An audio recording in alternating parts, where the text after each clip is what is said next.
द्वापर युग में एक वीर योद्धा पैदा हुआ था जिसका नाम था बर्बरीक। वह घटोत्कच और कामकंटकता का पुत्र था और भीम का पौत्र था। अपनी युवावस्था से ही बर्बरीक ने असाधारण शक्ति और युद्ध कौशल का प्रदर्शन किया। उसने अपनी मां से युद्ध की कला सीखी और देवी मां से 3 अचूक बाण प्राप्त किए। इन बाणों के साथ वह किसी भी युद्ध में अजेय हो गया। बर्बरीक ने भगवान शिव की घोर तपस्या की और उनसे 3 विशेष बाण प्राप्त किए। ये बाण उसे अजेय बनाते थे।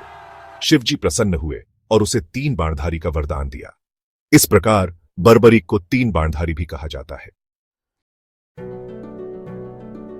जब बर्बरीक को कुरुक्षेत्र युद्ध के बारे में पता चला तो वह युद्ध देखने और भाग लेने के लिए उत्सुक हो गया। अपनी मां के आग्रह पर बर्बरीक ने युद्ध में शामिल होने का वचन दिया। हालांकि उसने यह अनोखा वचन दिया कि वह युद्ध में हारने वाले पक्ष का साथ देगा। अपने नीले घोड़े पर सवार होकर 3 बाणों और धनुष के साथ बर्बरीक कुरुक्षेत्र की ओर चल पड़ा। उसकी मां ने उसे सावधानी बरतने की सलाह दी, लेकिन बर्बरीक अपने वचन से बंधा हुआ था। श्री कृष्ण, जो पांडवों के पक्ष में थे, बर्बरीक की शक्ति और उसके वचन के बारे में जानते थे। वह जानते थे कि अगर बर्बरीक कौरवों का साथ देता है तो वह युद्ध का परिणाम बदल सकता है। इसलिए भगवान कृष्ण ने एक ब्राह्मण का रूप धारण किया और बर्बरीक का परीक्षण करने के लिए उसके पास गए। कृष्ण ने बर्बरीक से पूछा कि वह युद्ध में किसके पक्ष में लड़ेगा।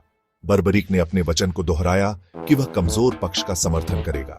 यह सुनकर कृष्ण ने बर्बरीक से एक बलिदान मांगा। उन्होंने बर्बरीक से कहा कि धर्म की रक्षा के लिए उसे अपना शीश दान करना होगा। बर्बरीक, जो एक निस्वार्थ और धार्मिक योद्धा था, अपने वचन और भगवान के प्रति समर्पण के कारण अपना शीश दान करने के लिए तैयार हो गया। उसने अपना शीश काटकर कृष्ण को अर्पित कर दिया। कृष्ण बर्बरीक के बलिदान से प्रसन्न होकर उसे वरदान दिया कि वह कलयुग में खाटू श्याम के नाम से पूजा जाएगा। आज भी बर्बरीक को खाटू श्याम बाबा के रूप में पूजा जाता है।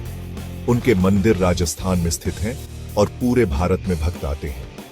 खाटू श्याम बाबा की कहानी हमें सच्ची भक्ति, निःस्वार्थता और धर्म के प्रति समर्पण का महत्व सिखाती है।